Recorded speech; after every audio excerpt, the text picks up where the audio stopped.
love this time of year. It's beginning to look a lot like Christmas.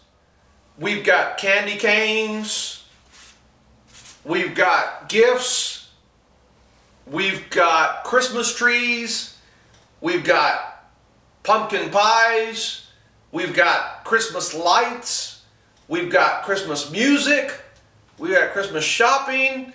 It's beginning to look a lot like Christmas. I love this time of year. Merry, Merry Christmas, folks. I love families. I love children. I love babies. And speaking about babies, I'm going to give y'all the greatest story ever told. It's been told throughout the world for over 2,000 years. About 2,000 years ago, near a little town of Bethlehem, there was a beautiful bright star in the sky. It was so brilliant and so bright, it even had like a little streak of light coming down from it, just like a kite, like the tail of a kite.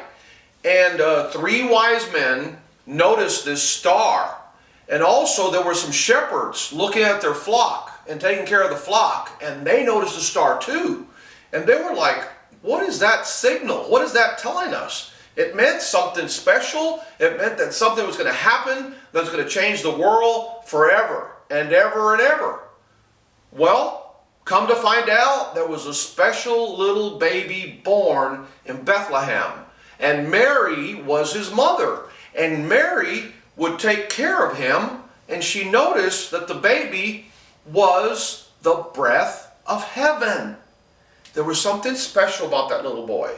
He didn't have a kingdom, he didn't have flock, he didn't have territories, he didn't have any diamonds, any pearls, he didn't have anything.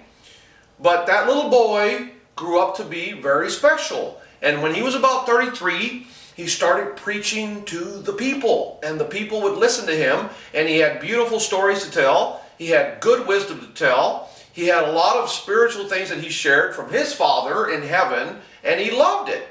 And people followed him, and he was a counselor, and he was a teacher, and he was a preacher, and he was just loved by many.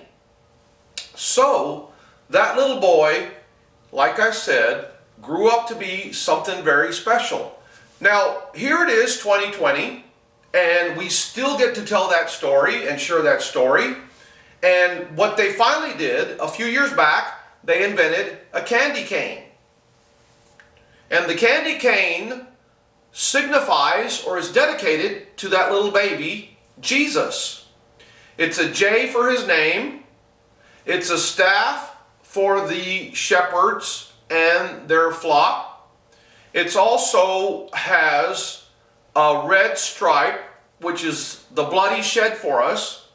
And he shed that blood for our sins, because our sins now become white as snow, and we are loved throughout the world. Now also it has 3 stripes.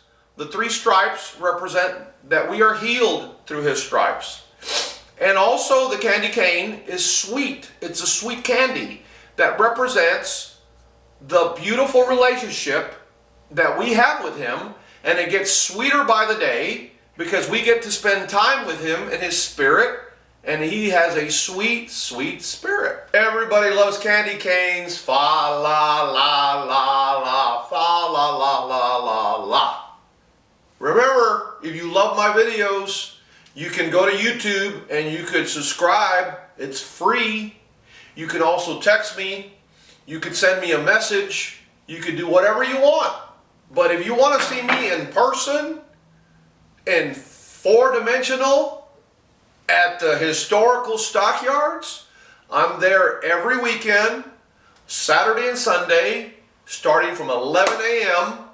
to about 7 p.m.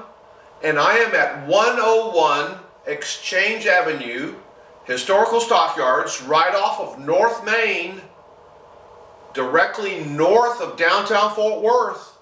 And I am there at the train station between Risky's and Trail Boss. Come out and see me. A lot of families do. It's a lot of fun, and it's very festive, and there's a lot of Christmas going on.